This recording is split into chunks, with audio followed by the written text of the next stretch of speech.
ആശ്വാസവും പ്രോത്സാഹനവും ആത്മീയ ഉൾക്കാഴ്ചയും നൽകുന്ന ഒരു സന്ദേശം. ദൈവവചന അടിസ്ഥാനത്തിൽ നാം അറിഞ്ഞിരിക്കേണ്ട ഒരു യാഥാർത്ഥ്യം നിങ്ങളുമായി പങ്കുവയ്ക്കുവാൻ ഞാൻ ആഗ്രഹിക്കുന്നു. കൊരിന്ത്യർക്കെഴുതിയ ലേഖനം വായിക്കുമ്പോൾ പൗലോസിന്റെ ജീവിതത്തിൽ വിട്ടുമാറാത്ത ഒരു ബലഹീനത ഉണ്ടായിരുന്നുവെന്ന് മനസ്സിലാക്കുവാൻ കഴിയും. അപ്പോസ്തലന്റെ ഈ പ്രാർത്ഥനയ്ക്ക് ദൈവം നൽകിയ മറുപടി ഇങ്ങനെയായിരുന്നു: എന്റെ കൃപ നിനക്ക് മതി, എന്റെ ശക്തി ബലഹീനതയിൽ തികഞ്ഞു വരുന്നു.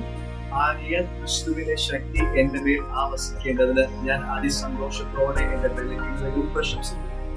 ഈ ഒരു പ്രതിസന്ധി തന്നിൽ നിന്ന് നീക്കം ചെയ്യണമെന്ന് അദ്ദേഹം 3 തവണ ദൈവത്തോട് പ്രാർത്ഥിച്ചിട്ടുമെങ്കിലും ദൈവത്തിന്റെ മറുപടി താൻ പ്രതീക്ഷിതായിരുന്നില്ല. തന്റെ ശൂന്യം സമമായിരിക്കുന്ന ഈ അനുഭവം നീക്കം ചെയ്യുന്നതിന് പകരം ദൈവം തന്നോട് ഇപ്രകാരം പറഞ്ഞു: എന്റെ കൃപ നിനക്ക് മതി.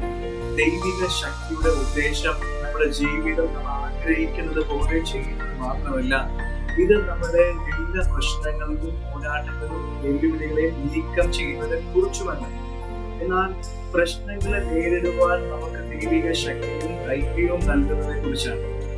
നാം ദുർബലരായിരിക്കുമ്പോൾ നമ്മുടെ സ്വന്തം ശക്തിയെയും വിവേകത്തെയും നമുക്ക് സഹായം ലഭിക്കുന്ന മറ്റു ഉപകരണങ്ങളെയും ആശ്രയിക്കുവാൻ നമ്മൾ പ്രലോഭിക്കപ്പെടുന്നു. എന്നാൽ നാം നമ്മുടെ ബലഹീനത അംഗീകരിക്കുകയും ദൈവത്തിന് കീഴടങ്ങുകയും ചെയ്യുമ്പോഴാണ് ദൈവിക ശക്തി നമ്മിൽ പൂർണ്ണമാകുന്നത്.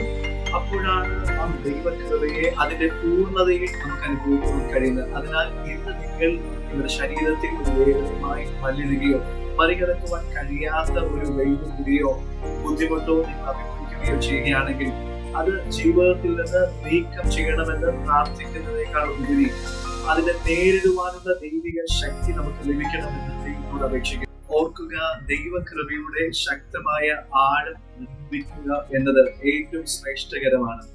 നമ്മുടെ ബലഹീനതയിലാണ് ദൈവിക ശക്തി പൂർണ്ണമായി പ്രകടമാകുന്നത്.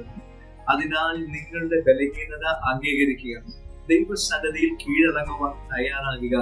നിങ്ങൾ അങ്ങനെ ചെയ്യുമ്പോൾ അസാധ്യമാണെന്ന് നിങ്ങൾ കരുതിയതും നിങ്ങൾ ചിന്തിക്ക പോലും ചെയ്യാത്ത വിധത്തിൽ ദൈവിക ശക്തി നിങ്ങൾ കാണുവാൻ ഇടയാകും. നിങ്ങൾ നിശ്ചയമായി അത് അനുഭവിക്കും.